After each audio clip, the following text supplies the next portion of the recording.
반갑습니다. 에리지 구독자 여러분, 어서 오세요. 오늘도 말씀 나누기 위해서 와주셔서 진심으로 환영하고 감사합니다. 저희 계속 구약 역대상을 하고 있어요. 성서 유년의 매일 성경과 함께 말씀을 나누고 있는데요. 여전히 오늘도 역대상입니다.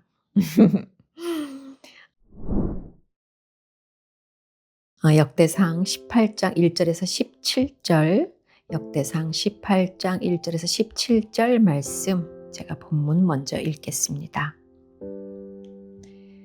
그 후에 다윗이 블레셋 사람들을 쳐서 항복을 받고 블레셋 사람들의 손에서 가드와 그 동네를 빼앗고 또 모압을 치매 모압 사람이 다윗의 종이 되어 조공을 바치니라.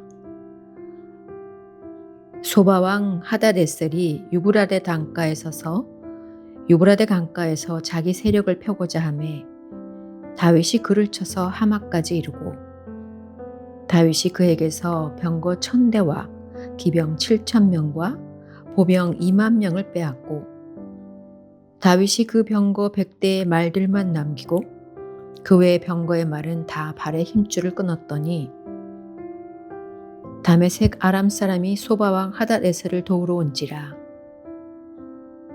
다윗이 아람 사람 22,000명을 죽이고 다윗이 다메섹 아람의 수비대를 두매 아람 사람이 다윗의 종이 되어 조공을 바치니라.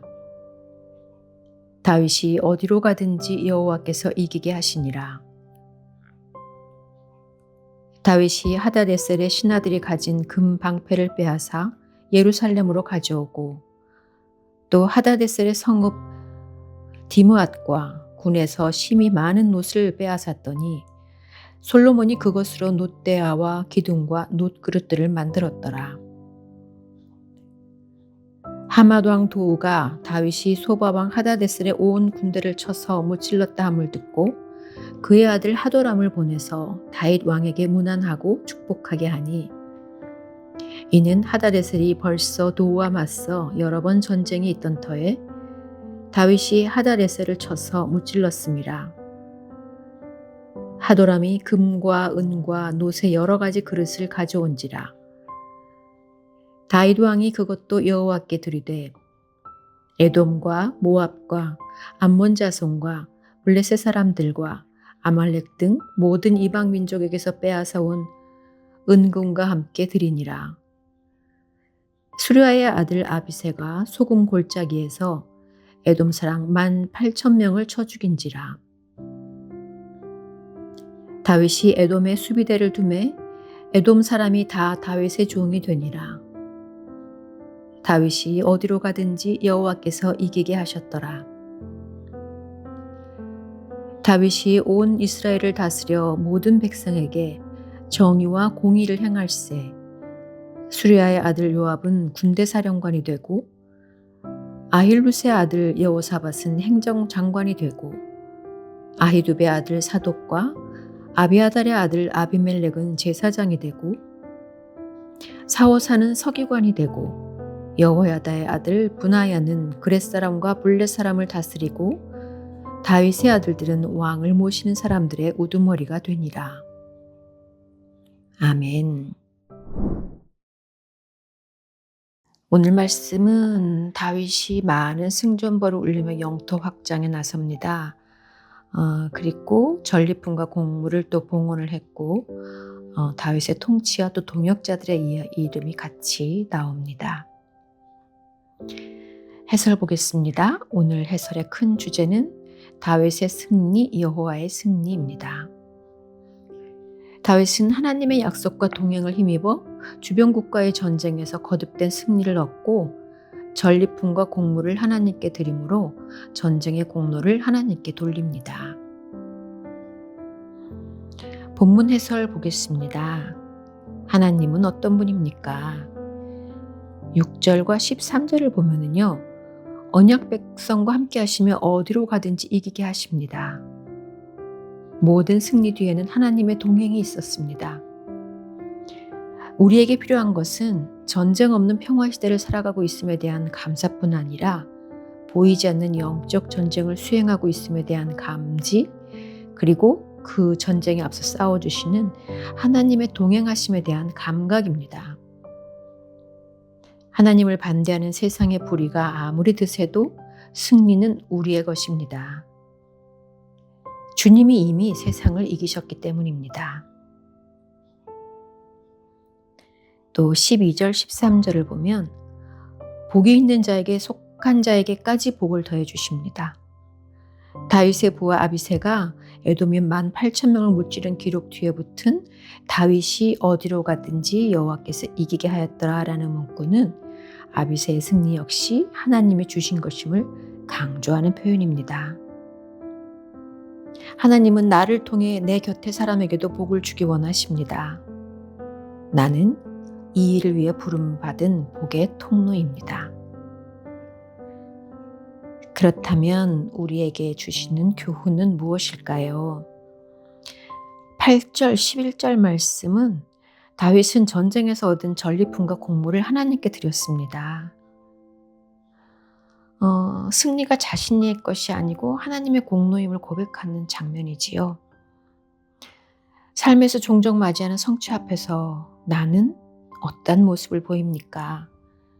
나의 능력과 지혜가 아닌 하나님의 도우심과 은혜 덕분임을 인정하고 고백하는 것이 참된 지혜이고 겸손한 예배입니다.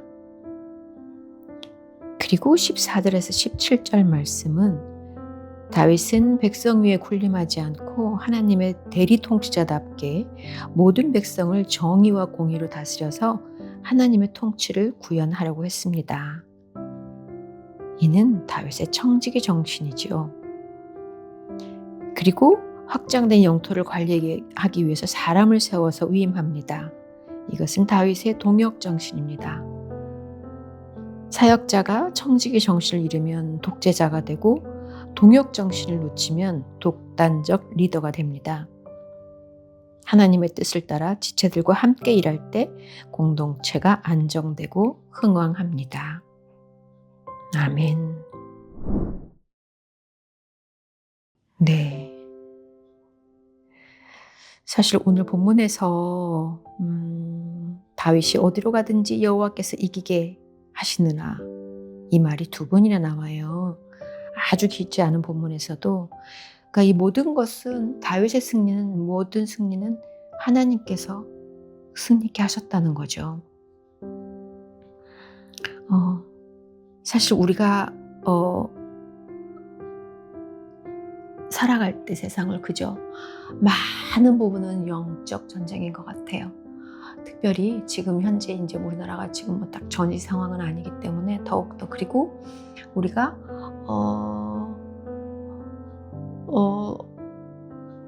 생각해 보면 그 휘청거리는 순간들 있잖아요.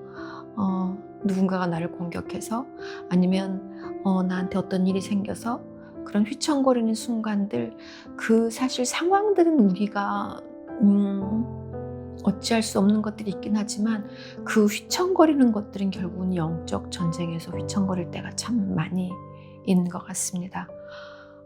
우리가 영적 전쟁에서 이게 하나님과의 싸움이라는 그것만 기억을 한다면 사실 이길 수 있는데 그거를 자꾸 놓치기 때문에 휘청휘청 할 때가 참 많이 있잖아요.